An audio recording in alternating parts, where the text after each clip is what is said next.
Olúwa ó dára, Olúwa ó ṣeun fún oore ọ̀fẹ́, Olúwa ó ṣeun fún àánú ńlá èyí tí mo rí gbà láàárọ̀ yìí. For the grace of your love, O God, fún oore ọ̀fẹ́ àánú ìwọ Ọlọ́run, fún oore ọ̀fẹ́ rẹ lórí ayé mi. Lift your voice, exalt him.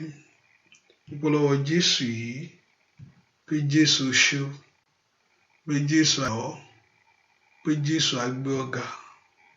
A fi gbogbo ògo fún ìwọ Ọlọ́run, gbogbo ọlá fún ìwọ Jésù, ọba tó pa wá mọ́, ọba tó dá wa sí, ọba tó ìjókòjú gbàgbọ́ tì ọ́. Let's exalt him, let's give that honor. Pé ní wọn Ísírẹ́lì, Olúwa ó dára o, Olúwa ó dára lórí ayé wa, Olúwa ó dára nínú ilé wa, Olúwa ó dára nínú ayé ọmọ wa, Olúwa ó dára ní gbogbo ọ̀nà. Jésù mà ṣe o, ẹni wọn Ísírẹ́lì ó ṣe o, ẹni wọn Ísírẹ́lì á yìn ọ́, ẹni wọn Ísírẹ́lì á fi gbogbo ògo fún ọ, ẹni wọn Ísírẹ́lì á fi gbogbo ọpẹ́ fún ọ, ẹni wọn Ísírẹ́lì á fi gbogbo ìyìn fún ọ, fún ohun tó ń ṣe, fún ohun tó ń ṣe nínú ayé wa, fún ohun tí wàá tún ṣe nínú ọ̀nà wa gbogbo. Bẹ̀rẹ̀ sí dúpẹ́ lọ́wọ́ Jésù yìí, bẹ̀rẹ̀ sí fi gbogbo ògo fún Ọlọ́run, bẹ̀rẹ̀ sí dúpẹ́ fún ìyanu rẹ̀, ẹ dúpẹ́ fún oore ọ̀fẹ́ tó pa ọ́ mọ́, oore ọ̀fẹ́ tó dá ọ sí, oore ọ̀fẹ́ tó kó gbogbo. Let's exalt him and magnify him. Dúpẹ́ lọ́wọ́ Jésù yìí fún ìyanu ńlá, dúpẹ́ fún ògo rẹ̀, dúpẹ́ fún ẹwà rẹ̀ sẹ́, dúpẹ́ fún ìyanu rẹ̀ lórí ayé rẹ̀, lórí ayé ọmọ gbogbo, lórí ẹbí, lórí ará. Pé Jésù ṣe o, onítọ́jú ayé mi ó mà ṣe, onítọ́jú mi ó mà ṣe, olórí ọ̀fẹ́ mi ó mà ṣe o. Lift your voice, bless him. Dúpẹ́ lọ́wọ́ Jésù fún ohun tó ń ṣe, dúpẹ́ fún àìpamọ́ rẹ̀ lórí ọ̀nà rẹ̀ gbogbo, dúpẹ́ fún ìṣẹ́gun tó fún ọ, dúpẹ́ fún ìṣẹ́gun èyí tó fún ọmọ rẹ̀, ìṣẹ́gun ojú àlá, ìṣẹ́gun ojúkorojú, ìdásí ẹwà rẹ̀ lórí ayé rẹ̀. Return of the glory to him. Ẹ ká dá gbogbo ògo padà fún ẹni tó ní gbogbo ògo, ẹni tó ní gbogbo ọlá. Jésù mà ṣe o, akọ́dá ayé mi ó mà ṣe, abániṣe o ṣe o, abániṣe o ṣe o. Dúpẹ́ dúpẹ́ dúpẹ́ dúpẹ́ dúpẹ́ dúpẹ́ dúpẹ́ dúpẹ́ dúpẹ́ dúpẹ́ dúpẹ́ dúpẹ́ dúpẹ́ dúpẹ́ dúpẹ́ dúpẹ́. Àwa ọ̀run sọ pé t'Olúwa ní ògo. Gbogbo igi igbó kò tó láti máa yin Olúwa.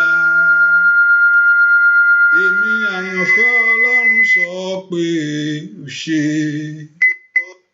Gbogbo ènìyàn mímọ́, ẹ ké hallelujah. Àwọn ọ̀run sọ pé t'Olúwa ní ti ògo. Gbogbo igbó tó máa ti máa yin Olúwa. Èmi àyànfẹ́ rẹ̀ sọ pé ó ṣe.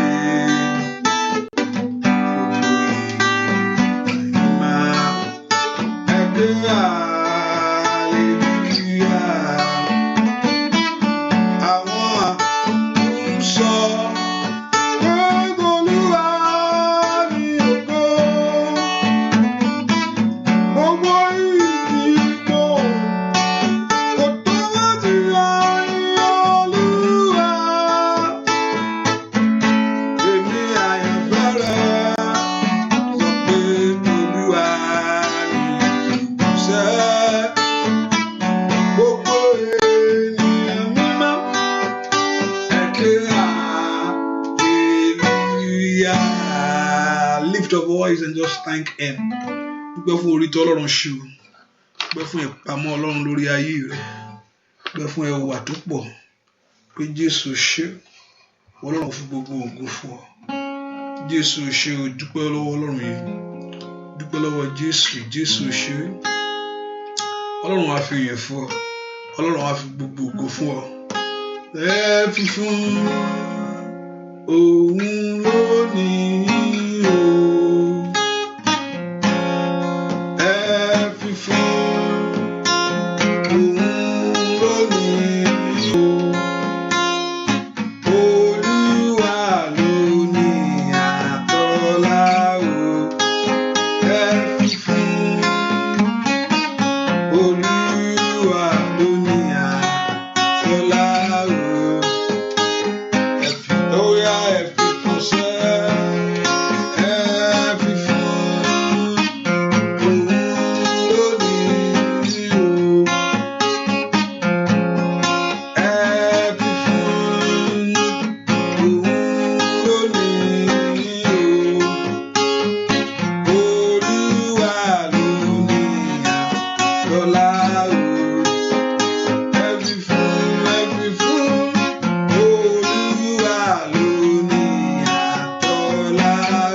Jésù ṣe o. Thank him, thank him. Ó ní ẹ jẹ́ kí ọpẹ́ wa, ó ní ọpẹ́ wa kó ju ìbéèrè wa lọ. Ọ̀rọ̀ Ọlọ́run ló sọ bẹ́ẹ̀ o, kò ń ṣe mí o. Ó ní ẹ jẹ́ kí ọpẹ́ wa kó ju ìbéèrè wa lọ. Ẹ jẹ́ kí ọpẹ́ yín kó máa ju ìbéèrè yín lọ. I want you to give that thanks to him. Give that honor to the righteous God, to the Holy One of Israel, the Lord that is with you, the Lord that is for you, the Lord that is doing great in your life. Ọlọ́run tó ń ṣoore fún wa. Ẹ ká dá gbogbo ogun yẹn padà fún. Pé Jésù ṣe o. Jésù a yìn ọ́. Jésù a fi ọpẹ́ fún ọ. Wọ́n tó ní gbogbo ògo lórí ayé wa. Wọ́n tó ní gbogbo ọlá. Jésù ṣe o, Jésù ṣe o. Jésù ṣe o, Jésù ṣe o. Jésù ṣe o, Jésù ṣe o, Jésù ṣe o. Olùgbàlà ṣáá wá yíyá. Ọlọ́run wa, àwa jẹ́ òrẹ́ pé ìwà lójú àwa yíyọ, àwa yíyọ. Ọlọ́run wa, èmi jẹ́ òrẹ́ pé ìwà lójú àwa yíyọ, àwa yíyọ. Ọlọ́run wa, àwa jẹ́ òrẹ́ pé ìwà lójú ìwọ lọ́pẹ́ yẹ. Ó ṣé o, Mèsáyà, ọba ògo ńlá, ìwọ lọ́pẹ́ yẹ. Ó ṣé o, Mèsáyà, kábíyèsí rẹ, Olódùmarè tó ga, ìyèsí ọba àwọn ọba. Kábíyèsí rẹ, Olódùmarè tó ga, ìyèsí ọba àwọn ọba. Ó ṣé o, alágbára gíga o, bàbá ńlá. Asọ̀rọ̀ máa yọ Olódùmarè, akọ́dá ayé. Kábíyèsí rẹ, Olódùmarè tó ga, ìyèsí ọba àwọn ọba. Kábíyèsí, kábíyèsí. Ọpẹ́ yẹ ọ́, ọpẹ́ yẹ ọ́. Ìyìn yẹ ọ́, ìyìn yẹ ọ́. Ògo yẹ ọ́, ògo yẹ ọ́. Bàbá mi àgbà, Ọlọ́run ńlá. Óyá, óyá, o, ṣé o, Jésù. Ó ṣeun yóò, Jésù. Ó ṣeun o, Jésù. Ó ṣe o, Jésù. A dúpẹ́ o, Jésù. Ẹ ṣé o, Jésù. Ó ṣe bàbá. Ó ṣe o, Jésù. Ó ṣe o, Jésù. Ó ṣeun o, Jésù. Ó ṣe o, Jésù. A dúpẹ́ o, Jésù. Ẹ ṣé o, Jésù. Dúpẹ́ lọ́wọ́ Ọlọ́run ọba tó ṣàánú fún ọ. Dúpẹ́ lọ́wọ́ Ọlọ́run yìí, Jésù ṣe o, Jésù ṣe o. Jésù ṣe ọba tí òjò bàjẹ́, ọba tí òjò dàrú. Lift up your voice and thank him. Jẹ́ ká fi ọpẹ́ fún Ọlọ́run yìí nítorí pé ó ṣe o. Nítorí pé àánú rẹ̀ dúró láéláé. Let's lift our voice. Olúwa, mo dúpẹ́ pé àánú rẹ̀ dúró láéláé lórí ayé. Thank him for that great of that love of life. Ẹ ká dúpẹ́ fún àánú Ọlọ́run tó dúró láéláé lórí ọ̀nà wa gbogbo. Olúwa ṣeun. Olúwa fi ìyìn fún ọ. Olúwa fi ògo fún ọ. Olúwa fi ìyìn fún ọ. Olúwa fi ògo fún ọ. Dúpẹ́ lọ́wọ́ Ọlọ́run, dúpẹ́ lọ́wọ́ Jésù yìí. Jésù ṣé. A fi ìyìn fún ìwọ Ọlọ́run. A fi ògo fún ìwọ Jésù. A fi ìyìn fún ìwọ Ọlọ́run. Fún ohun tó ṣe. Ìyìn àìlópin sí ìwọ Ọlọ́run yìí. Fún oore ńlá, fún oore àánú ìwọ Ọlọ́run lórí ọ̀nà wa gbogbo. Gbọ́ àdúrà lórúkọ Jésù Kristi. Olúwa wa yẹ ká sọ fún Ọlọ́run. Báyìí gbogbo ọ̀nà tá a ti ṣẹ̀ sí Olúwa dáríjì mí. In any area that I have sinned against you, O God. Ọlọ́run dárí àṣídídé mi jì mí. Ẹ̀jẹ̀ rẹ kó pa ẹ̀ṣẹ̀ mi rẹ́. Olúwa dárí àṣídídé mi jì mí. Let's begin to confess our sin. Let's begin to repent of our sins and confess it to God. Olúwa mo ṣẹ̀ sí ọ. Olúwa mo ṣẹ̀ sí ọ̀rọ̀ rẹ o. Olúwa mi gbọ́ràn sí ọ. Olúwa mi tẹ̀lé ẹ bó ṣe fẹ́ kí n tẹ̀lé ọ. Let's begin and confess our sin before the Lord. Olúwa dárí àṣírí mi jì mí. Gbà mí lọ́wọ́ ẹ̀ṣẹ̀ mi gbogbo. Deliver me, O God, from all my sins, from all my iniquities, and from all my trespasses and my transgression against mo mama dá àti ní tí mi mama dá. Olúwa dárí àṣírí mi jì mí. Ẹ̀ṣẹ̀ ni ẹ̀ṣẹ̀ ń jẹ́. Olúwa dárí for my sin. Olúwa fi ẹ̀jẹ̀ rẹ wẹ̀ ẹ̀ṣẹ̀ mi lónìí. Olúwa ńlá rẹ gbà mí lọ́wọ́ ẹ̀ṣẹ̀ gbogbo, from all my sins, from all iniquities, and from all my trespasses. Let us begin to ask the Lord, our Lord God of heaven, to forgive us all our sins. Mazuko to karabakoso tole makoto limasoko prenda sukayaba. Lift your voice, Lord Jehovah God, to forgive every sin that may be in our life, in our home, in our heart. Ẹ̀ṣẹ̀ ìran èyí tí ò ń jẹ́ kí àánú ṣẹlẹ̀. Ẹ̀ṣẹ̀ ìran tí ò ń jẹ́ kí ògo Ọlọ́run bú jáde. Just begin to ask the Lord, our Lord God of heaven, to forgive those sins. Gbogbo ẹ̀ṣẹ̀ mi Olúwa dáríjì. Jẹ́ n rí àánú rẹ gbà. Lord, let my life receive your mercy. Olúwa jẹ́ n rí àánú gbà lónìí. Jésù ṣàánú ayé mi. Somebody pray. Jésù ṣàánú mi. Have mercy on me. Jésù ṣàánú ayé mi. Pray that Lord God of heaven to have mercy on you. Olúwa ṣàánú fún mi.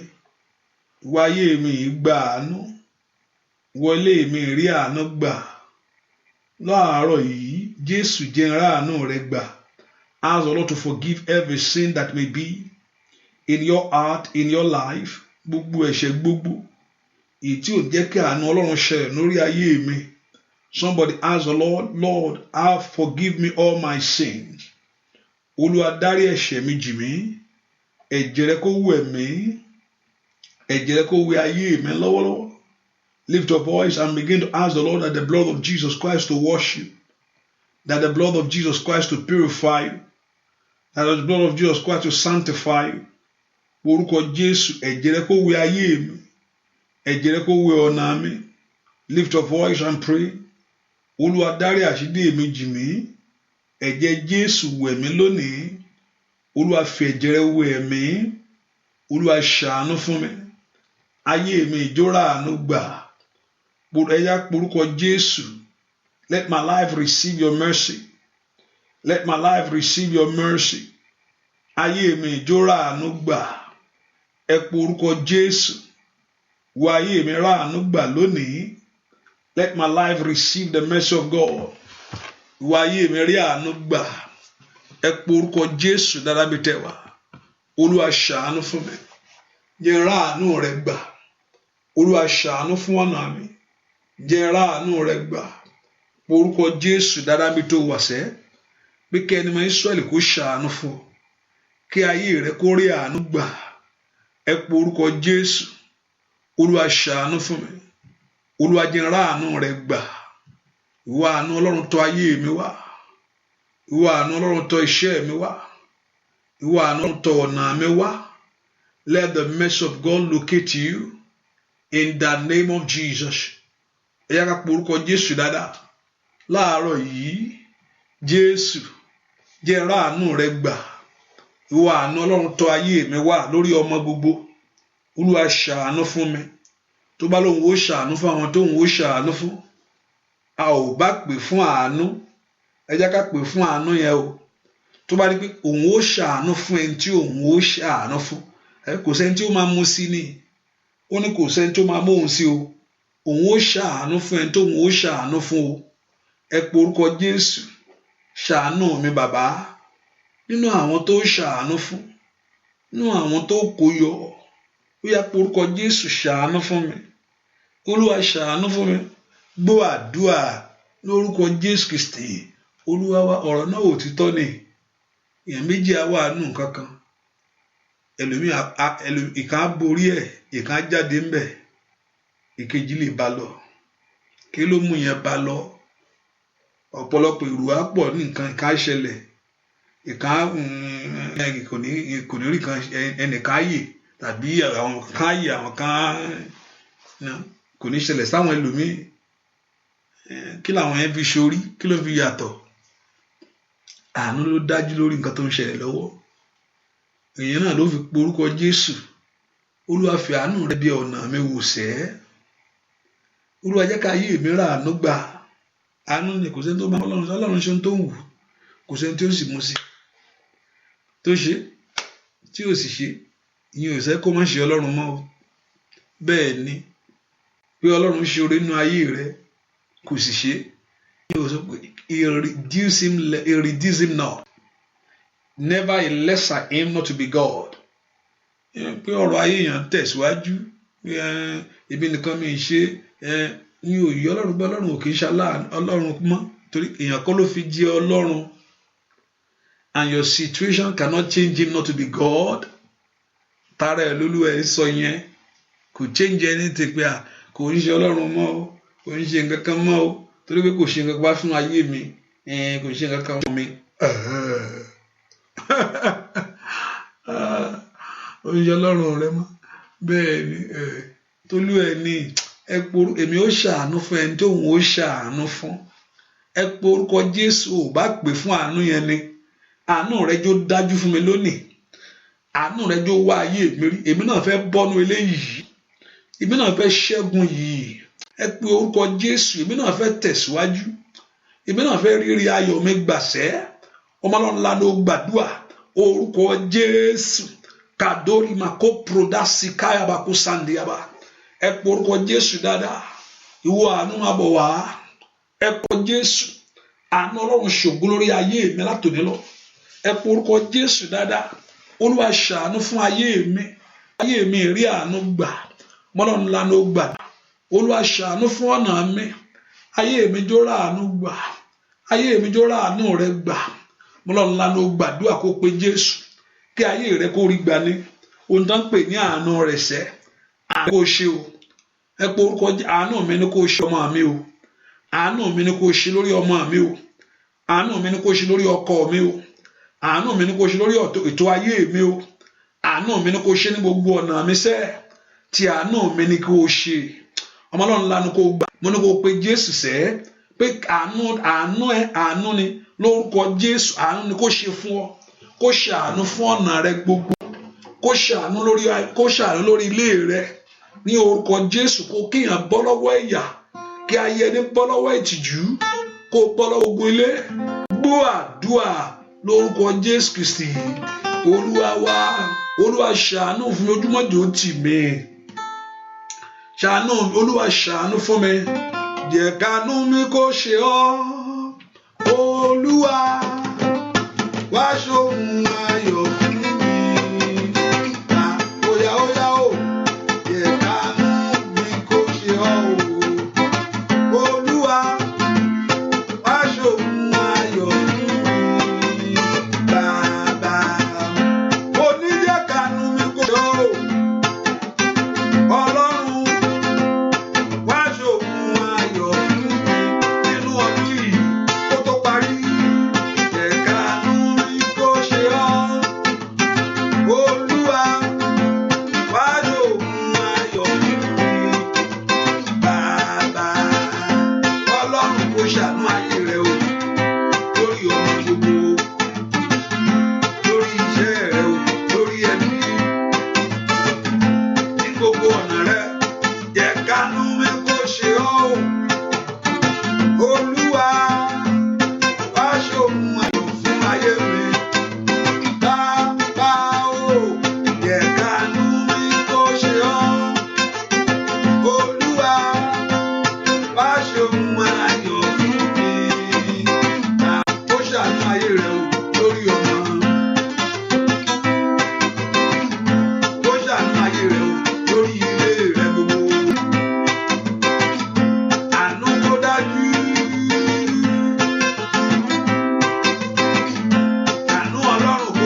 Jésù ṣàánú fún mi yóò èmi náà ṣẹlẹ̀. Have mercy, let the things of my joy happen. Olúwa ṣàánú fún mi kémi náà di ọlọ́mọ láyé. Olúwa ṣàánú ọwọ́ tèmi náà bá ore. Olúwa ṣàánú fún mi kí ayé tèmi náà tẹ̀síwájú. Olúwa ṣàánú fún mi kémi náà rí ohun rere tọ́ka sí láyé kan èyí tí mo wá. Ọlọ́run ńlá ló gbàdúrà kó béèrè fún àánú yẹn pé kí Ọlọ́run kó mú àánú rẹ̀ jọba lórí ayé rẹ̀ lónìí. Kò zú kakabaroso tó lè máa ká dayaba. Ọlọ́run ńlá ló gbàdúrà pé kí àánú Ọlọ́run kó ṣògo. Olúwa ṣàánú fún mi kí ẹ̀tọ́ mi kó padà sípò fún mi. Ọlọ́run ńlá porúkọ Jésù. Olúwa ṣàánú fún mi kí ohun rere kó bọ́ sí fún mi. Ọlọ́run ńlá ló gbàdúrà sẹ́ mokada yamakoso tó makusa délébà. Porúkọ Jésù. Olúwa ṣàánú fún mi kí ayé mi kó ṣe rere. Ọlọ́run ńlá ló gbàdúrà kó sọ fún Ọlọ́run. Olúwa ṣàánú fún mi. Porúkọ Jésù. Olúwa ṣàánú fún ayé mi.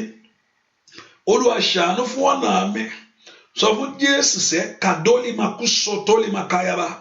Sọ fún Ọlọ́run alààyè. Olúwa jẹ́ ráàánú gbà. Olúwa jẹ́ ráàánú gbà. Olúwa jẹ́ ráàánú gbà. Olúwa jẹ́ ráàánú gbà. Olúwa jẹ́ ráàánú gbà. Pray for that mercy.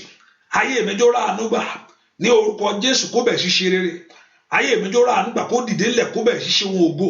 Ní orúkọ Jésù. Olúwa ṣàánú fún mi. Olúwa ṣàánú lórí iṣẹ́ mi. Olúwa ṣàánú fún mi. Kó yọ mí lọ́wọ́ ìyà ayé. Ní orúkọ Jésù.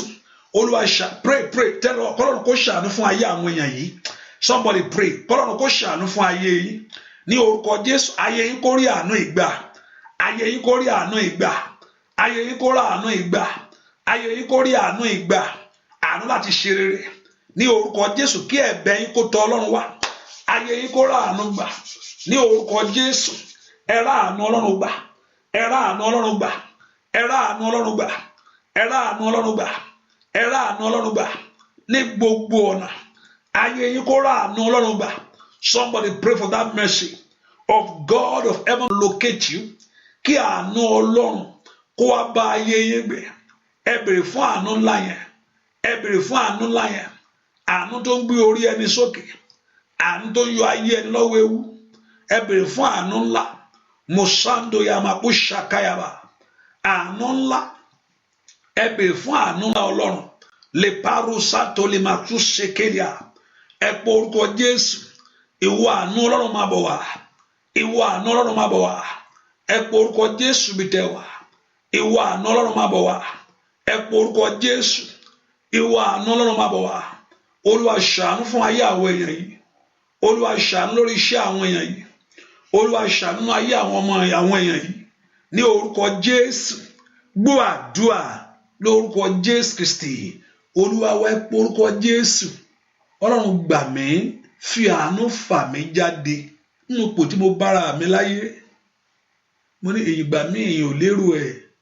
Tó wá sọ pé lómi nǹkan tó ń ṣẹlẹ̀ yìí pé o lè rú ẹ̀ wá sọ pé èèyàn sọ pé sọ pé ó ti ẹ sọ pé ó ti pé àmì ìgbúrú láíláí mi ti rò pé báyìí. Tó wá sọ pé irú èmi báyìí mi ti lè ṣe lè má ló ti o. No ṣùgbọ́n èèyàn tí ó bára rẹ̀ ń bẹ̀ ó wà ń bẹ̀ báyìí. Tó pé báyìí èmi báyìí mi ti lè ṣe nǹkan báyìí má ní irọ́ ni. Apá ẹ̀ báyìí mi tí ì nílẹ̀ ò tí ì nílé ò tí ì lọ́kọ́ ò tí ì nǹkan kan yẹn ò tí ì lé ohun rere kan. Ẹ máa sọ pé ó tì tó bá gbé bá máa go through kí nǹkan báyìí tí mo go through báwo fún apá àwa èèyàn á go through nǹkan tó ń go through yìí èèyàn á sọ pé láéláyé ṣùgbọ́n ó bára rẹ̀ ń bẹ wà mẹ́ báyìí ó ń ṣẹlẹ̀ lọ́wọ́lọ́wọ́ báyìí ni bíi múvì ni.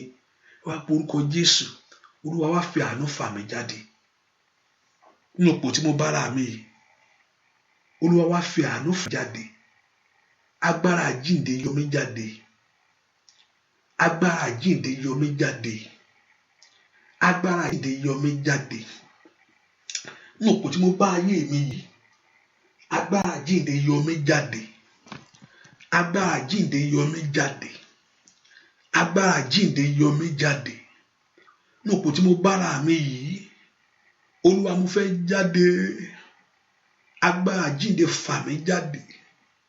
Ẹ̀mọ́ mo fẹ́ bọ́nú ipò tí mo bára mi yìí. Ẹ pe orúkọ Jésù. Olúwa Ọlọ́run alààyè kàdólìmà ó parúsà tẹ́lẹ̀. Olúwa Ọlọ́run alààyè karaba usandolima umbre ekatilima asaya. Ní òpó tí mo bára mi láyé, mo fẹ́ jáde, mo fẹ́ bọ́ lọ́wọ́ ogun ẹrú yìí, mo fẹ́ bọ́ lọ́wọ́ ogun ẹrú yìí. I want to come out of this slavery. Mo fẹ́ bọ́ lọ́wọ́ àìní yìí o, mo fẹ́ bọ́ lọ́wọ́ àìní yìí, mo fẹ́ bọ́ lọ́wọ́ ìtìjú yìí, mo fẹ́ bọ́ lọ́wọ́ ẹ̀gàn yìí, mo fẹ́ bọ́ lọ́wọ́ agbára tó di ayé mi mú yìí. Ẹ pe orúkọ Jésù. I want to come out of it. Mo fẹ́ ní ìṣẹ́gun lórí ipò tí mo bára mi yìí o. Olúwa mo fẹ́ jáde. Ìwọ tó mú Jósẹ́fù jáde ló túbú, kò lérò rẹ̀ ó bára rẹ̀ ń bẹ̀.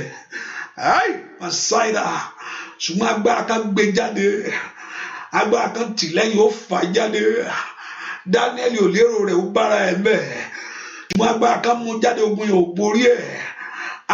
Nyaka paru Sédrákì, Méṣákì àti Abẹ́dínígò, wọn lérò rẹ̀ sẹ́, ṣùgbọ́n wọ́n bára wọn bẹ̀, ṣùgbọ́n agbára tá mú wọn jáde, agbára tó mú wọn jáde sì wà síbẹ̀.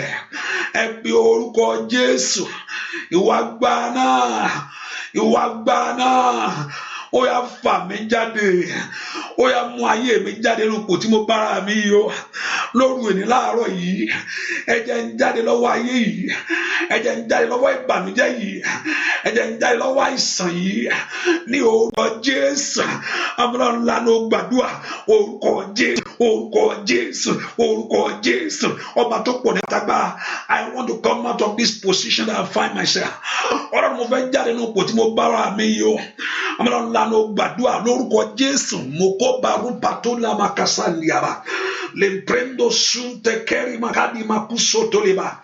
Orúkọ Jésù dáadáa makundoro mo kò ṣáǹtì lebo. Bí orúkọ Jésù, Olúwa mo fẹ́ jáde. Ẹ sọ fún Ọlọ́run alààyè makandoli makasandi lebo kò payaba. Ẹ sọ fún Jésù, Olúwa mo fẹ́ jáde nínú ipò tí mo wà yìí. Olúwa mú mi jáde, mú mi bọ́ lọ́wọ́ ogun yìí. Olúwa mú mi jáde, mú mi bọ́ lọ́wọ́ ogun yìí. Olúwa mú mi jáde, mú mi bọ́ lọ́wọ́ ogun yìí. Olúwa mú mi jáde, Olúwa mú mi bọ́ lọ́wọ́ ogun yìí. Olúwa mú mi jáde, Olúwa mú mi bọ́ lọ́wọ́ ogun yìí. Ẹ pe orúkọ Jésù dáadáa. Bí kí Ọlọ́run Ísírẹ́lì kó mú ọ jáde, kó mú ọ bọ́ lọ́wọ́ ogun tó di ayé rẹ mú. Lọ́wọ́ ogun adójútì ayé ẹni, lọ́wọ́ ogun afẹ̀gànṣe ayé ẹni. Ẹ pe orúkọ Jésù. Mo fẹ́ bọ́, mo fẹ́ bọ́, mo fẹ́ bọ́, mo fẹ́ bọ́, mo fẹ́ bọ́. Jésù gbọ́ àdúrà lórúkọ Jésù Kristi. Olúwa wa fà mí jáde, ọmọ Ọlọ́run fà mí jáde. Fà mí jáde, ọmọ Ọlọ́run fà mí jáde. Nínú gbogbo ìṣòro tọ́ta jù mí sí, ọmọ Ọlọ́run fà mí jáde. Óyá óyá fà mí jáde, ọmọ Ọlọ́run fà mí jáde. Fà mí jáde, ọmọ Ọlọ́run fà mí jáde. Nínú gbogbo ìṣòro tọ́ta jù mí sí, ọmọ Ọlọ́run fà mí jáde. Óyá óyá ó dòmìnira o. Nínú Jésù ó dòmìnira tó ga. Óyá óyá ó dòmìnira o. Nínú Jésù ó dòmìnira tó ga. Ó dòmìnira o.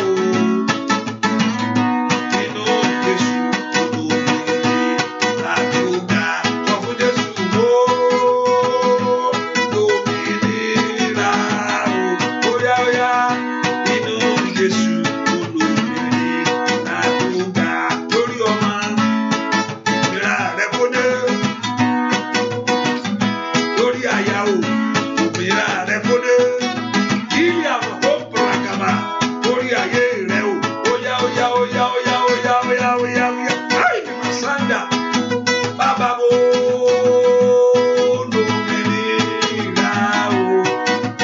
Nínú Jésù mo lómìnira tó ga.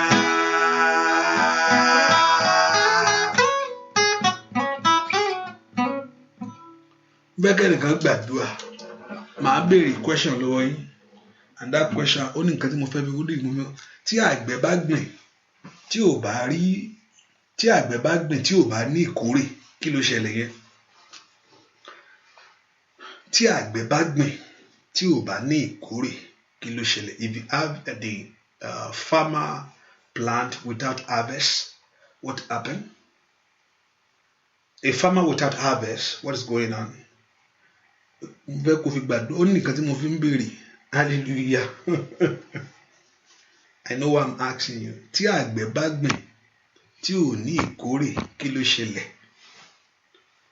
Oya. Me ì tí rí any answer. If I see the answer, I'll move on. And if no answer, I stay. Hallelujah.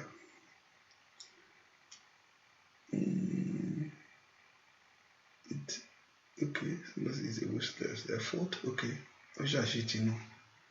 Okay, I see. Hallelujah. Sàpé kò ní èrè. Okay. Kò ní èrè. Total loss. Okay, total loss. Okay. Yeah, okay. Thank you very much. Ẹ jẹ́ ká gbàdúrà. Ohun yẹn lórí ayé rẹ̀. Ọlọ́run sọ ohun yìí di asán lórí ayé mi o. Gbogbo agbára tó ń pè fún tó ń pè lórí rẹ̀ lónìí. Olúwa sọ ohun yìí di asán lórí mi. Ẹnìkan gbà ó nìdí mo kọ pé mi kò dédé béèrè question yẹn. Ó lóhun tí mò ń gbọ́ tí mo fi ń béèrè question yẹn lọ́wọ́ yín. Olúwa sọ ohun yìí di asán lórí mi. Ayé mi jó ní èrè. Ayé mi jó ní ìkórè. Iṣẹ́ mi jó lérè. Iṣẹ́ mi jó ní ìkórè. Ohun tí àgbẹ̀ ń retí náà ní ìkórè. Ohun tí èèyàn retí after the prayer is a result. Tí èèyàn gbàdúrà èèyàn bá gbà kékeré kó gbá ńlá. Ohun tó ń fẹ́ ní èrè ńlá. Ẹ po orúkọ Jésù. Ayé mi jó lérè. Let me have harvest, O God. Gbogbo májẹ̀mú tó ní mi ní harvest yìí o. Ọlọ́run bá mi sọ májẹ̀mú ìdásán. Ohun yìí lórí ayé mi o. This voice over my life. Bá mi sọ ohun yìí di asán. Gbogbo agbára tó ní òní nírè nílé ọkọ. There is no harvest in that house. Gbogbo agbára tó ní there is no harvest for your life. Lẹ́nu iṣẹ́ yẹn, Olúwa mi sọ ohun yìí di asán lórí ìrìn àjò mi. Ikababo soko pranda tekeli mako prenda sikeli moko prende keplendo sikaba. Mako doli makari mako shandile moko pranda kapauru style. Ẹ po orúkọ Jésù dáadáa ó yá po orúkọ Jésù. Ayé mi jó bẹ̀ sí ní ohun èrè fún rere. Let that be harvest. Ẹ pe orúkọ Jésù makanda yabaka parusate. Ẹ pe orúkọ Jésù dáadáa. Olúwa let that be harvest. Ẹ pe orúkọ Jésù makanda yema usako brada. Ẹ pe orúkọ Jésù dáadáa. Ọlọ́run Ísírẹ́lì let that be harvest. Ọmọlọ́run lánàá ó gbàdúrà. Ẹ pe orúkọ Jésù sọ fún Ọlọ́run. Makanda ya makosoto yaba. Makoto le makaraba kasandi yaba. Ẹ pe orúkọ Jésù sọ fún Ọlọ́run alààyè let that be harvest. In the name of Jesus. Ẹ pe orúkọ Jésù let that be harvest. Mazuko toli makambaro sante yaba. Matori makanda yaba kosonto lebo. Ẹ sọ fún Jésù let that be harvest. Somebody pray in the name of Jesus. Ẹ pe Jésù ẹ sọ fún Ọlọ́run. Olúwa let that be harvest. Ẹ sọ fún Ọlọ́run alààyè makoni makosotelia le prendo sukatali makora bakaba. Somebody pray in the name of Jesus. Ẹ pe orúkọ Jésù de gbọ́ àdúà ní orúkọ Jésù Kristi Olúwa wa. Àní ẹ pe Jésù bí tẹ wá ṣe mo fẹ́ kó orúkọ Jésù yẹn Olúwa ṣẹ́gun agbára yìí lórí ayé mi. Gbogbo agbára tó ní pé kò ní sí ó nídìí tí mo fi ní kẹ́ gbàdúrà yẹn. There's a reason I'm saying that you should pray that prayer. Gbogbo agbára tó ní kò ní sí, gbogbo agbára tó ní òfo ni. Agbára ẹ bá mi sọ di asán. Gbogbo agbára ẹ bá mi sọ di asán o. Agbára bá mi bá májẹ̀mú yẹn dànù lórí ayé mi. Olúwa sọ agbára yẹn dasán lórí mi àtọmọ mi gbogbo. Gbogbo agbára tí ò fẹ́ kí ayé mi lérè fún rere. Gbogbo agbára tó ní pé there is no harvest. Gbogbo agbára tó ní there is no harvest. In the name of the Bible talks about harvest Exodus chapter 23 verse 16. He said, when you keep the feast of the harvest, of the first fruit of the labor of you sow in the field. So that Bible talks about harvest, even though you keep the feast of the gathering at the end of the year. Hallelujah. When you gather in front of the field for the fruit of your labor. When you gather in the field the fruit of your labor. Ohun tó ṣiṣẹ́ fún, ohun tó kàwé fún, ohun tó ìdí tó fi bímọ ọmọ lè kó lè jèrè ọmọ náà ni. Yes, that's why that the Bible talks about in Isaiah chapter 9 that he told you that I will multiply the nations and I will increase its joy. They shall rejoice before you as with you at the harvest. At the harvest. So God wants our life to have an harvest. Gbogbo agbára tó ní mi wà ní lérè yẹn, gbogbo agbára tó ohun yẹn lórí mi, gbogbo ohun yẹn lórí ayé mi, bá mi sọ ohun yẹn di asán. Bá mi bá májẹ̀mú yẹn jẹ́ májẹ̀mú tó ní pé mi rìn ní ìkórè ní orúkọ Jésù. Gbogbo májẹ̀mú tó ní mi rìn ní ìkórè ohun rere ní orúkọ Jésù. Gbogbo májẹ̀mú tó ní ayé àwọn ọmọ mi ò ní ìkórè fún rere lóru èní láàárọ̀ yìí ọmọ Ọlọ́run alààyè bá mi sọ ohun yẹn di asán lórí ayé mi. Gbogbo agbára tó fẹ́ kó fojú rẹ rí is part of it. When you witness good things, when you see things, good things happening to you, ẹ pe orúkọ Jésù. Gbogbo agbára, gbogbo ipá tó fẹ́ kí n ní èrè ohun rere, Olúwa sọ agbára náà di asán. Olúwa bá agbára náà jẹ́. Ọmọlọ́run lanu ó gbàdúrà orúkọ Jésù, orúkọ Jésù, orúkọ Jésù. Ọba tó pọ̀ nígbà tágbára, bá mi sọ agbára èdè asán o. Bá mi sọ agbára èdè asán o. Bá mi sọ agbára èdè asán o. Bá mi sọ agbára èdè asán o. Sọ fún Jésù. Bá mi sọ agbára èdè asán o. Sọ fún Ọlọ́run alààyè, bá mi sọ agbára èdè asán o. Orúkọ Jésù dára, bá mi sọ agbára èdè asán. Olúwa bá mi bà agbára yìí jẹ́. Agbára yìí bá mi bàjẹ́. Májẹ̀mú yìí bá mi sọ́dòfo. Májẹ̀mú yìí bá mi sọ́dò. Májẹ̀mú yìí bá mi sọ́dòfo. Agbára yìí bá mi yí dànù. Agbára dínì lọ́wọ́ yìí tí ò fẹ́ kí n ní èrè fún ohun rere ní orúkọ Jésù. Agbára yìí èyí tí ò fẹ́ kí n ní èrè fún ohun rere, tí ò fẹ́ kí n ní ìkórè fún ohun rere ní orúkọ Jésù lórí ìrìn àjò mi, lórí ayé àwọn ọmọ mi. Sọ fún Ọlọ́run orúkọ Jésù dára, bá mi bá agbára ìjẹ́ lórí ayé mi, bá agbára ìjẹ́ lórí ayé mi, bá mi sọ agbára ìdí asán, bá mi bá májẹ̀mú ìjẹ́, bá mi yí ọ̀rọ̀ ìkà yìí dànù, ọ̀rọ̀ ìkà àwọn èèyàn yìí ní orúkọ Jésù. Ìṣe ẹni ibi lórí mi, ó yá bá mi sọ di asán, bá mi sọ di asán, bá mi sọ di òfo orúkọ Jésù. Bá mi sọ di asán, bá mi sọ di òfo. Gbọ́ àdúrà lórúkọ Jésù Kristi. Olúwa bá mi sọ mú àṣedànù kúrò lórí ayé mi. Àṣedànù, not having harvest is also olóńpè ní àṣedànù. Mú àṣedànù kúrò lórí ayé mi. Mú àṣedànù kúrò lórí ìran mi. Bẹ́ẹ̀ kó gbàdúrà rárá torí kí ni èrè kan tó ṣe nǹkan? What is the benefit of it ó ṣe nǹkan? Kò yẹ pé kí èèyàn ṣe nǹkan ni, but kí èrè bẹ̀ jáde, that's what it is.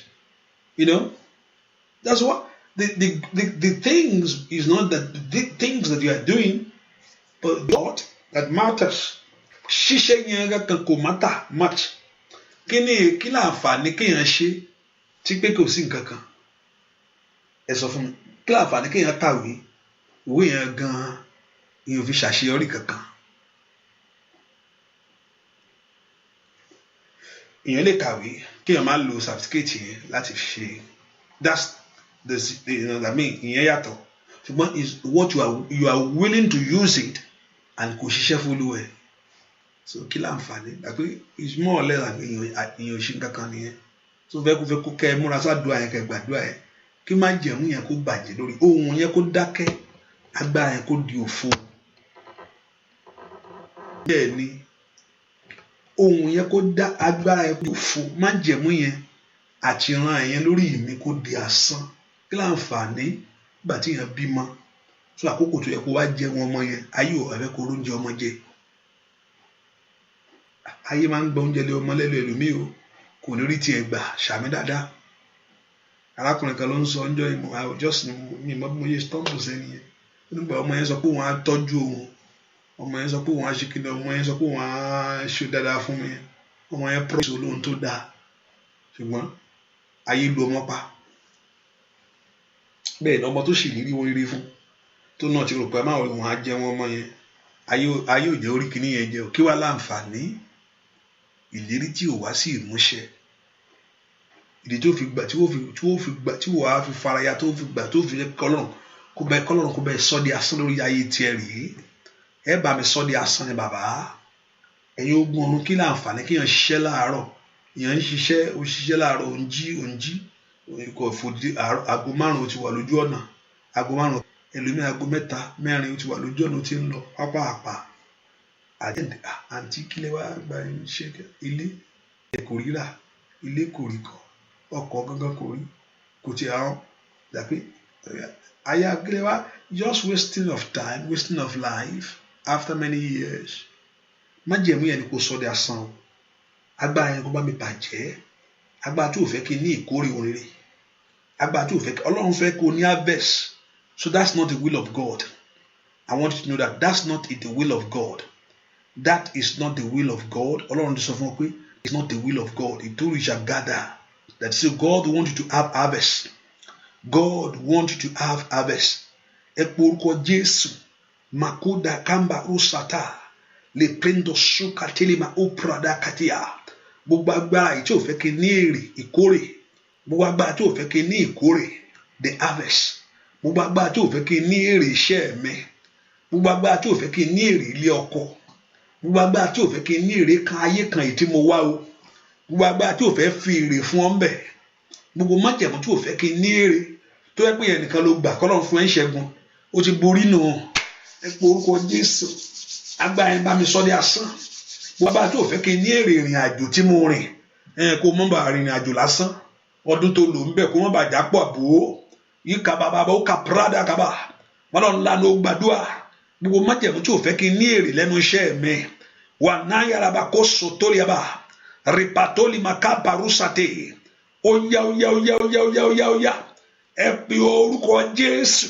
Gbogbo májẹ̀mú tí ò fẹ́ fún mi ní èrè, that don't want to give me harvest, gbogbo agbára tí ò fẹ́ kí ní èrè lẹ́nu iṣẹ́, èyí tí ò fẹ́ kí ní èrè lórí ọmọ gbogbo tí mo bí o, ní orúkọ Jésù. Gbogbo agbára tí ò fẹ́ kí o jèrè ohun rere, ó yẹ sọ fún Ọlọ́run alààyè. Gbogbo agbára abaṣẹ́, ajírégbé asọ̀rẹ́dòfo, gbogbo agbára tí ò fẹ́ kí o lérè, gbúà dúà, Ọlọ́run bá agbára náà jẹ́, gbúà dúà lórúkọ Jésù Kristi Olúwa wa, àmín. Bẹ́ẹ̀ kó tún gbà lẹ́ẹ̀kan sí. If that word the prayer and we share the grace is enough, just do. Mo fẹ́ pastor mo wáṣẹ́ èrè náà ní ẹni iṣẹ́ kíṣẹ́ pè ọ́ dídí ẹ̀ náà èrè náà ló wá yẹn kàríyàn ohun tí yẹn ń ṣe, that means a result. That's what we are talking about.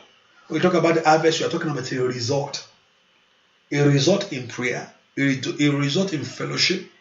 Ẹlòmíràn gan wọ́n á fàdúrà tí èrè àdúrà ò bá sí, wọ́n á fàdúrà gan bólúwẹ̀ ẹni tẹ́ ń gbà látijọ́ ìgangan kí la rí náà. Just please leave me alone jọ. Àwọn ọmọ gan retí èrè àdúrà, wọ́n gba ọmọ come on, gbàgbà ọkọ gan máa ń retí èrè àdúrà, ọkọ èèyàn aya èèyàn gan máa ń retí àdúrà, ẹja dáàdi ẹja gbàdúrà, mọ́mí ẹja ó yẹ máa gbà come on, bẹ̀rẹ̀ àdúrà come on, bẹ̀rẹ̀. Come on, lọ gbà wọ́n lọ gbà náà come on. Torí èrè náà ni ká ní èrè jáde ní àdáde àbí mọ́mí ẹja gbà owó yá tó mọ̀ pé nǹkan jáde bẹ́ẹ̀ yẹn ti gbàdúrà kan ń gbàgbé kan ń tì mí sáwẹ̀ kan ń tì mí sí kinní kan. Come on, John Tolong, I need something else to do, you know. Torí kò sí èrè ń bẹ́ẹ̀ ni. Ẹni iṣẹ́ tó ń ṣe mo ti bá mi tọ́jú àwọn ọmọ yìí, mo ń lọ bá mi wo àwọn ọmọ wo John Tolong kó padà sílé náà kó wá dúró ti ga. Kí ló dé mo lọ sí iṣẹ́ wo ni náà? Come on now. Iṣẹ́ wo ló ń ṣe tó ń sọ pé kínní? Kò sí nǹkan kan bẹ́ẹ̀. Pé iṣẹ́ wo ló kàn ń sọ pé iṣẹ́ tí ò mú kankan wá. It can be happen between both an husband and wife, you know.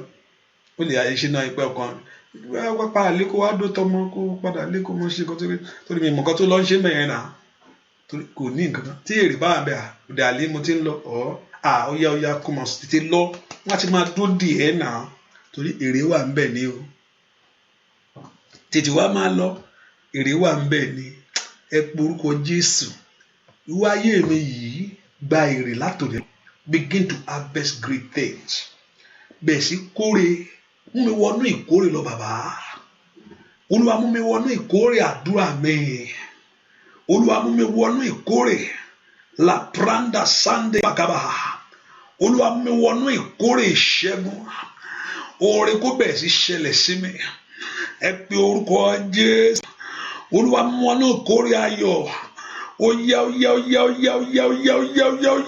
yá Por Jésù kò gbàdúrà látẹkẹ rapasutaka kò ní God want you to have an harvest he wants you so tell him I need it I want it I need it in the name of Jesus èmi náà fẹ́ kórè I need it Olúwa mo fẹ́ kórè èmi náà fẹ́ rí o ìṣẹ́gun ìgbúdọ̀ ṣe lásán o gbogbo agbára àṣetì gbogbo agbára àmúbọ́ gbogbo májẹ̀mú àṣetì àtàmúbọ́ lórí ayé mi lónìí ẹ̀yin ogun ọ̀run ẹ bá mi sọ di asán gbogbo májẹ̀mú àndáyàmà kó ṣàtàyàbà lè prendo tú kalima ó brada kasóndìyàbà sọ fún Ọlọ́run gbogbo májẹ̀mú àndáyàmà ó sàkóyàbà gbogbo májẹ̀mú òfò kètẹ́lìmà kó brado sekelebo lè prendo tú kalima ó sàtàlìmà ó brada ní tàtàtà dẹ̀ka paros níbi àdúà ní kàbọ́rùmà ó sàkáyàbà lórí ayé mi lórí ayé àwọn ọmọ mi gbogbo àgbà tí ń ba iṣẹ́ jẹ́ tí ń yí iṣẹ́ dànù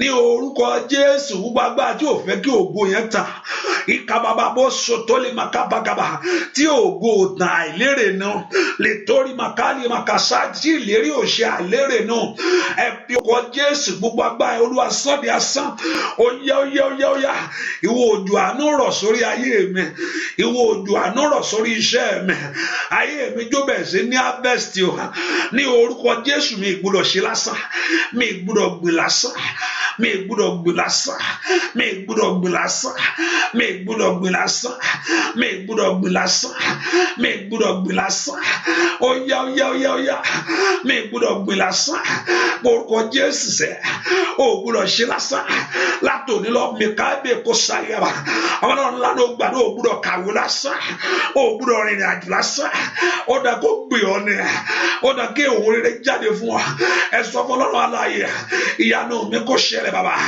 èmi náà fẹ́ rí láyé tí mo wá yìí ní orúkọ Jésù èmi náà fẹ́ rí ògolo láyé tí mo wá yìí gbọ́ àdúrà ní orúkọ Jésù Olúwa wa ẹ ní ìkórè níbi in every areas of life ẹ jẹ́ ayé mi ní ìkórè ẹ jẹ́ kí ayé ọmọ mi ní dàgbé òwúrọ̀ jìyà lásán o gbọ́dọ̀ ṣe lásán o gbọ́dọ̀ ṣe lásán o gbọ́dọ̀ jìyà lásán o gbọ́dọ̀ wà ń bẹ̀ ṣá o gbọ́dọ̀ jìyà lásán o gbọ́dọ̀ jìyà lásán mi gbọ́dọ̀ wáyé lásán mi gbọ́dọ̀ wà ń bẹ̀ ṣá Ọlọ́run alààyè dàpé tí nǹkan kan ò bá jáde there is no result in someone's life ayé aṣọ olúwa ẹ̀ bẹ́ẹ̀ ni ayé aṣọ èèyàn o èèyàn gáfa ayé ẹni ṣe ẹ̀yẹ́ gbà tí èèyàn bá rí oore tọ́ka sí látìgbà tó ti ń ṣe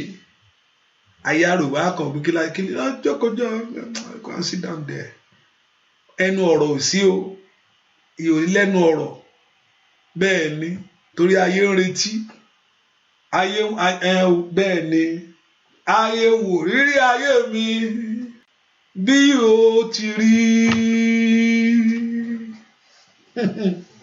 ayé wò rere ayé mi bí o ti rí Olúwa tètè bá mi ṣe jọ̀wọ́ dá mi lóhùn wò ayé wò rere ayé mi bí o ti rí ayé wò ayé ń wo ayé rẹ ayé ń wo iṣẹ́ rẹ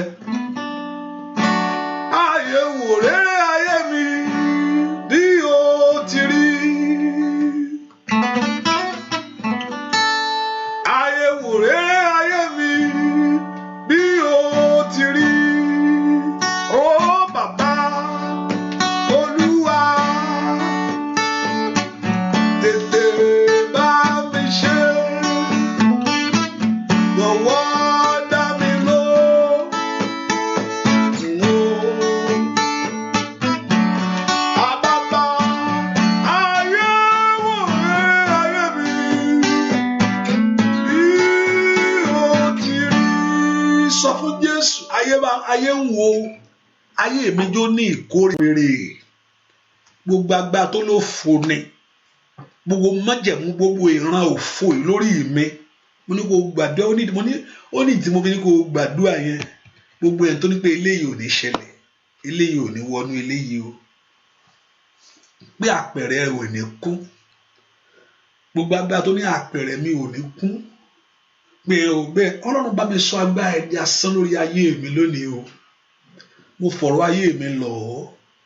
Ẹ bá mi yí ogun ẹ̀ dànù lórí mi lónìí. Gbogbo agbára tó fẹ́ kí n ní harvest, gbogbo agbára tó fẹ́ kí n ní ìkórè lórí ìrìn àjò, pé kó wo ẹ̀yìn kó rìn àjò kó ní àmọ́ dúpẹ́ lọ́wọ́ Ọlọ́run ó gbè mí. Kó wo ayé ọmọ pé àmọ́ dúpẹ́ pé àmọ́ orílẹ̀ èbí, pé kó wo ọmọ kó bú ẹkún pé àwọn Ọlọ́run ọmọ Olúwa fún mi báyìí. Káì máa ṣáìdà kí ọkọ mọ́ di máa táìsì mọ́ lọ́wọ́. Ẹ pe orúkọ Jésù nànání máa kó brada kaparu ṣáìdà káì máa ṣáìdà. Oyá ayé mi jó ní ìkórè sẹ́. Ọmọlọ́nla ló gbàdúrà orúkọ Jésù, orúkọ Jésù, orúkọ ńlá Jésù. Agbá tó pọ̀ tó ń bẹnu ẹ̀jẹ̀ Jésù. Ẹ fún mi ní ìkórè oríire ayé mi sẹ́. Give me that harvest. Let my time of harvest begin. Nínú àdúrà lẹ́dẹ̀ẹ́ta ó ti gbàdúrà tó. Ó yẹ kí àwọn ìyanu yẹn kó bẹ̀rẹ̀ sí ṣẹlẹ̀. Ó yẹ kí àwọn ìyanu yẹn kó bẹ̀rẹ̀ sí ṣẹlẹ̀. Ó yẹ kí àwọn ìyanu yẹn kó bẹ̀rẹ̀ sí ṣẹlẹ̀. Ó yẹ kí àwọn ògo yẹn kó bẹ̀rẹ̀ sí bú jáde. Ó yẹ kí àwọn ìyanu yẹn kó bẹ̀rẹ̀ sí ṣẹlẹ̀. Ó yẹ kí àwọn ògo yẹn kó bẹ̀rẹ̀ sí bú jáde. Ọmọlọ́nla ló gbàdúrà. Mo ló yẹ kí àwọn ìyanu yẹn kó bẹ̀rẹ̀ sí ṣẹlẹ̀. Ó rí ma kó bí ẹ ṣadá gabagaba kó sandé mo kó bárò kàtàyàrá. Ó yẹ kí àwọn ògo yẹn kó wá bẹ̀rẹ̀ sí bú jáde. Ó yẹ kí àwọn ìyanu yẹn kó bẹ̀rẹ̀ sí ṣẹlẹ̀. Ó wá yẹ kí àwọn ògo yẹn kó wá bẹ̀rẹ̀ sí bú jáde. Àwọn ògo ayé rẹ sẹ́, ògo ayé àwọn ọmọ rẹ sẹ́. Ẹ pe orúkọ Jésù. Ó yẹ kí àwọn ìyanu yẹn kó bẹ̀rẹ̀ sí ṣẹlẹ̀. Ìyanu ìlérí ọ̀rọ̀ Ọlọ́run kó bẹ̀rẹ̀ sí ṣẹlẹ̀ ní ayé yín lónìí. Ní orúkọ Jésù, ìwà agbára tí ń dí ìyanu mi lọ́wọ́, ìwà agbára tí ń jí ìyanu mi gbé, ìwà agbára tí ń ba ìyanu mi jẹ́, tí ń sọ ìyanu mi dòfo. Li papa sato kata, li katoli makuda kabarusate. Ẹ pe orúkọ Jésù. Ìwọ ìyanu mi bẹ̀rẹ̀ sí ṣẹlẹ̀. Ìwọ ògo mi bẹ̀rẹ̀ sí bú jáde. Gbúà dúà lórúkọ Jésù Kristi. Olúwa wá pe orúkọ Jésù. Ìwọ ẹlẹ́gàn nú ayé mi, Olúwa dójú tì í. Olúwa dójú tì ẹ̀gàn nú ayé mi tí ò fẹ́ kí ìlérí ṣẹ mọ́ mi lára. Ológo ṣùgbọ́n wọ́n fẹ́ kó go yẹn tàn. Ìlérí ń bẹ lórí rẹ, wọ́n fẹ́ kó wá sí ìmúṣẹ. Ó níbi tí ayé yín fẹ́ dé tí ayé ò fẹ́ kẹ́ ẹ dé. Ìwà agbára náà, ìwọ májẹ̀mú tó yí mi ká, ìwọ májẹ̀mú tó yí ayé mi ká tí ò fẹ́ kí ìlérí Ọlọ́run ṣẹ. Gbogbo agbára tí ò fẹ́ kí n ní èrè, tí ò fẹ́ kí n ní ìkórè o, ìkórè ìrìn àjò, ìkórè lórí ọmọ. Ẹ pe orúkọ Jésù. Agbára kan máa ń bàjẹ́ o. Arákùnrin yóò bẹ̀rẹ̀ sí sunkún mo títí mo ní Ọlọ́run máa ṣàánú kí wá lè lé báyìí. Ayé ètò wíkẹ́ẹ̀dì. Bẹ́ẹ̀ sọ pé ọkàn èèyàn burú, ọkàn èèyàn ò tí ì yí padà o. Ohun tó ń yí ọkàn èèyàn padà, òun náà ni Jésù. Ohun tó lè sọ ọkàn èèyàn di èèyàn gidi, òun náà ni Jésù. Mi ì rí nǹkan kan náà o. Òun náà ni Jésù. Ìgbé ayé Jésù, that's it. Èèyàn gan mo ṣe jẹ́ mi gan jókòó mo yọ mo burú. Hallelujah. Wọ́n ní kí ni pásítọ̀ ṣe? Mo burú. Hallelujah. Ṣùgbọ́n Jésù ló máa ń yí ọkàn èèyàn padà. Bẹ́ẹ̀ ni Jésù ló máa ń yí ọkàn èèyàn, ló máa ń yí ọkàn èèyàn padà. Jésù ló máa ń sọ èèyàn di ẹni ọ̀tun. Láìsí ohun ọ̀rọ̀ Ọlọ́run ló máa ń sọ èèyàn di ọ̀tun. Gbogbo even as you are, everyone have a tendency to act wrongly. Everyone have a tendency to act wrongly. Láti ṣe ohun tó yàtọ̀. Ṣùgbọ́n ìgbà tí ọ̀rọ̀ Ọlọ́run bá wà ní ọkàn èèyàn tàbí ìbẹ̀rù Ọlọ́run, so okay, I don't want to do that way. Bẹ́ẹ̀ ni mo sọ, ọkàn yẹn burú. Èèyàn láàánú kò ẹlòmíì ò ro ohun tó ṣiṣẹ́ fún for many years. Ẹlòmíì ò ro pé the life will be taken, pé ẹni má máa kú. Ẹlòmíì ò ro. Ṣé ẹni tó ń forí yàn tó pààyàn tó ń forí ẹ̀mù ògì láàárọ̀? Ṣé èèyàn ló bá rò ó? Ẹni tó ọmọ nìkan tó dùn lọ́fùgbà kò wò bá bàbá ti jìyà lórí ọmọ tó pa wọn dànù. The heart of man is wicked. Bí ìsọpọ̀ ọkùnrin yẹn burú jáì, ohun ta ló lè mọ̀? Èèyàn tó máa bẹ rẹ́rìn tó máa bẹ sáré ká olómú ẹ kiri o. Olómú ẹ kiri o. Á lọ bá lè wá ṣe kinní kan bí. Òun náà ló wà ń di ọ̀rọ̀. Dáadáa ìmúyẹ. Mo ti rú ẹ̀rí dáadáa. Ẹnìkan wá ń jọ́ kan bẹ́ẹ̀ ṣe wọlé. Mo dẹ̀ wọ ẹni tó mú wá. Mo ní ọ̀rọ̀ gbà mí ọ̀rọ̀ ò ṣe é sọ. Àwọn ìṣòro tálẹ́ nìyí. Ọ̀rẹ́ kí ló bá mi ṣiṣẹ́ ní ṣe mí nípa ẹni yìí ọ̀rọ̀ pèsè jẹ́ adákẹ́ ni mo wò sí ta ló tẹ̀lé yìí ẹni he's taking care of me o ó ń tọ́jú mi dáadáa o àjọ ó bá mi ṣe business mi ó bá mi náà ló àkọ́ṣe náà ni ààrẹ rẹ̀ ó kárí bẹ́ẹ̀ ni wádé gbogbo dẹ̀ sọ̀rọ̀ bí gbà mí wà dákẹ́ ọ̀rọ̀ mi ò ṣe sọ yí gbogbo ọ̀rọ̀ lè ń sọ akọ́pọ̀ ọ̀rọ̀ sọ gbà mí wà dákẹ́ gbà mí wà kí lè tẹ́ fi bèrè kò sí ẹ̀kọ́ máa gbàdúrà dáadáa ni o ẹ̀kọ́ mo kò fẹ́ kọ́ ìgbàdúrà dáadáa gbà mí èèyàn á sọ kí ìsára ọ̀rọ̀ ọgbọ́n ni gbogbo ẹ̀ kò ṣe gbogbo kan nìyẹn ń sọ hallelujah kò ṣe gbogbo kan tí èèyàn bá rí nìyẹn máa ń sọ kò dẹ́ ṣe gbogbo kan tó lówó àfihàn ẹ ló ní kó sọ bẹ́ẹ̀ ni kò ṣe gbogbo kan tí èèyàn bá rí nìyẹn ń sọ kò ṣe gbogbo kan tó lówó bá fi hàn ẹlòmíì tó fi hàn ọ ló ní kó sọ ìgbà mi ò lè jẹ́ kó kọ̀ sọ fún ẹ ní kókò mọ̀ mo kò fẹ́ kó mọ èyí o ìgbà mi àní kí n lọ sọ ìgbà mi àá gbogbo láti sọ báwo ló fẹ́ kí n sọ ilé lágbára o ẹ pé orúkọ Jésù Olúwa fún mi ní ìṣẹ́gun Olúwa fún mi ní ìṣẹ́gun ayé mi kó bẹ̀rẹ̀ sí ní èrè látòní lọ ìwọ ògo ayé mi tàn ayé mi kó bẹ̀rẹ̀ sí ní èrè látòní lọ ìwọ ògo ayé mi tàn ayé mi kó bẹ̀rẹ̀ sí ní èrè látòní lọ gbọ́ àdúrà lórúkọ Jésù Kristi Olúwa wa mo fẹ́ kó kọ̀ gbà nígbà méjì máa ṣe orí ọ̀fẹ́ Olúwa jẹ́ kí n lè jẹ nínú èrè tí mo ṣiṣẹ́ fún o. That's harvest also that's another thing kí n wá lè jẹ ń bẹ̀ àdúrà méjì mo fẹ́ kó gbà lórí ẹ̀ ẹlòmíì àti èrè àti kọ́ wọn ti kó èrè jọ fún ṣùgbọ́n èrè ayé ò ní jẹ́ kó jẹ́ ó lérè ṣùgbọ́n kò ní ó jẹ́ Olúwa jẹ́ kí n lè jẹ́ ní èrè ohun tí mo ṣiṣẹ́ fún láyé ohun tí mo jìyà fún lórí ọmọ ṣe arákùnrin tó ń sunkún yẹn ọmọ ti ṣèlérí fún wa dádì má wọrí màá sẹ́ndì owó kan fún un ṣùgbọ́n àti wá jẹ́ ayé gbà lẹ́nu ẹ kò rí jẹ́ o kò rí èrè yẹn jẹ ó ti jìyà èrè ti dé ṣùgbọ́n kó wá máa jẹ́ láyé òjò orí jẹ ẹ pé orúkọ Jésù ohun tí mo jìyà fún ohun tí mo ṣe làálàá fún Olúwa jọ̀ọ́ gbè mí jẹ́ n lè rí jẹ ohun tí mo jìyà fún ohun tí mo rìnrìn àjò pé kó lè mú yà kó lórí ayé ó jẹ́ kí ìrìn àjò yẹn wá gbé ọ ni o ohun tí mo jìyà fún àwọn ọmọ tí mo jìyà lórí wọn sẹ́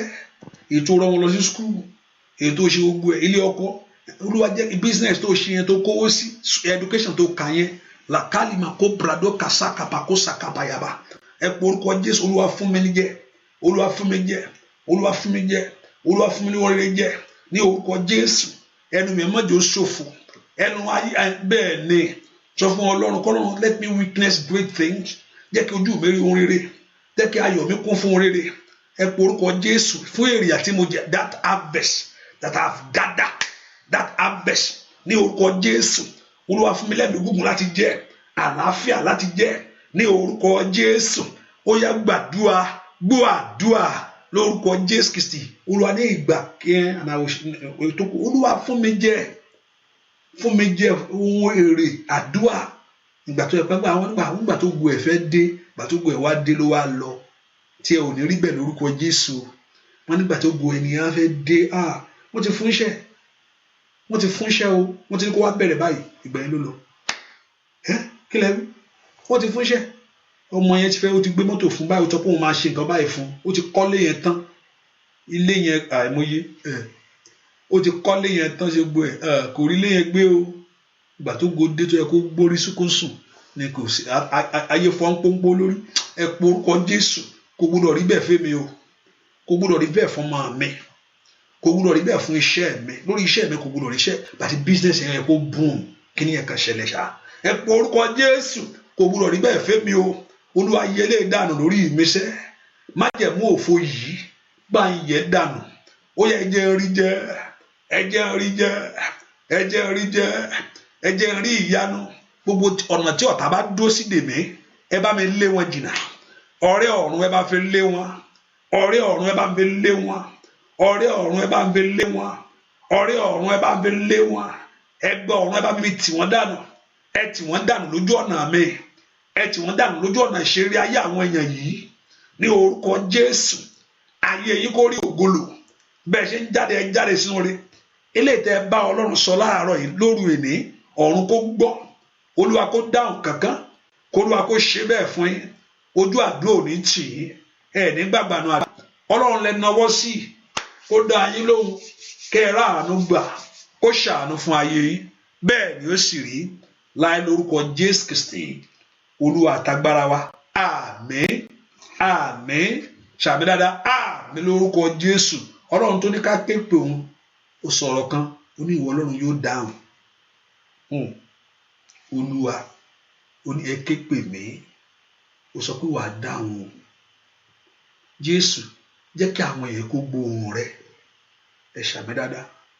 Olúwa, jẹ́ kí àwọn èèyàn kó gbóhùn rẹ. Wọ́n ti ké pè ọ́, wàá dáhùn. Mú ọ̀rọ̀ rẹ ṣẹ, mú ọ̀rọ̀ rẹ ṣẹ pé wàá dáhùn. Thank you my Father. Oh, thank you Jesus. Ọ̀pá àánú kó Olúwa kó nà sínú ayé rẹ. Ẹnìkan ni mò ń gbàdúrà fún báyìí. Ọ̀pá àánú kó Olúwa kó nà sínú ayé rẹ. Ọ̀pá àánú. Ẹ́sítérì kò yẹ kó lọ, Ẹ́sítà kò yẹ kó wọ ọba lọ. Wọ́n sọ pé ẹni tó bá lọ yọjú sí ọba láìpẹ́ ọba invite ẹ̀, ikú ló yẹ kó kú, no matter that person may be, torí wọ́n ti fẹ́ pa ọba rí. And that's the reason why tí Ẹ́sítérì ò gbọdọ̀ bá ọba. If you look at the scripture very well, wọ́n ti fẹ́ pa ọba rí, so they make a law pé ẹnìkan ọ̀dẹ̀ kọ́ ọ̀dẹ̀ wọlé ọ̀tọ̀ ọba lọ. Ẹni tó bá dán wò tọpọ ọba invite ẹ̀ tí ò bá gbọ́ nǹkan kan fẹ́ orí ẹ̀ ni. Ṣùgbọ́n nígbà tó yọjú, ọ̀pá àánú náà nà sí ìsítẹ́ kan nípa ìwọ kí ọba invite ẹ̀, ọba ò invite mi, kí ló wá ṣe? Láìsí méjì yẹ kán máa fẹ́ orí ẹ̀ ni. Ṣùgbọ́n ọba náà ọ̀pá àánú jáde. Ẹnìkan mò ń bá wí o, ọ̀rọ̀ àṣẹ lórí rẹ rèé. Ibi tó ti lérò pé ìjákulẹ̀ ni, bó ti tán, ọ̀run kó dìde fún ọ. Àmín, ṣàmì dáadáa, àmín. Àánú ńlá lórí ìtẹ́ àánú kó dìde fún ayé yín. Ọ̀pá àánú yẹn kan nà sí ọ. Ìwọ ọ̀pá ìyà, ìwọ ọ̀pá igbá, Olúwa fi jóná. Ẹ lọ ṣe rere o, kẹ́ padà pẹ̀lú ẹ̀rí. Bẹ́ẹ̀ ni ó sì rí. Jésù Olúwa wa. Àmín, àmín lórúkọ Jésù. Hallelujah. Praise the Lord. Ẹ ká fi sọ́kàn pé àdúrà ìtẹ̀síwájú láàárọ̀ in the morning by 6 a.m. Also, I encourage us, please, we are not sharing this. When I look at it, it's not encouraging. Hallelujah. Please share it. Do your best. Praise the Lord. Do your best. Share it too. I'm looking at this one too. 2 people. Why 2? Why? I don't know. Hallelujah. Praise the Lord. Praise the Lord. So please do their best. Hallelujah. Do your best. Yeah, I know the Lord you will go will do, except you just want me to sit down and say, forget about it. And I feel like sometimes doing it. Yeah, sometimes. Hallelujah. The Lord you will go will do great in your life. In Jesus' name. What's the pastor talking about? Yes, sometimes I feel like that. Hallelujah. The Lord Jehovah God will do great things for you. In Jesus' name. Ayé yín kó ra àánú gbà o. Àdúrà yín kó gbà. Kó rí bẹ́ẹ̀ fún ayé yín. Jésù Olúwa wa. Àmín. Kó lóa kó yọ omi yẹn súnmọ́. Àṣẹ ọ̀rọ̀ Ọlọ́run kó wọnú omi yẹn lọ. Ìwòsàn àti ìmúláradá. Ojú ò ní tì ẹ́ lẹ́nu iṣẹ́ rẹ. Ojú ò ní tì ẹ́ lẹ́nu iṣẹ́ rẹ. Ojú mo ń sọ̀rọ̀ àṣẹ ni. Ojú ò ní tì ọ́ lẹ́nu iṣẹ́. Ẹnu iṣẹ́ yín ojú ò ní tì yín. Olúwa yóò gbẹ́jọ́ yín rò. Olúwa yóò sì gbé ọ níjà. Ojú ò ní tì yín lẹ́nu iṣẹ́ yín. Olúwa yóò gbẹ́jọ́ yín rò. Olúwa yóò sì gbé ọ níjà. Bẹ́ẹ̀ ni ó sì rí. Láì lórúkọ Jésù Kristi Olúwa wa. Àmín. Lórúkọ Jésù. God bless you. See you in the morning. God bless you. Bye bye.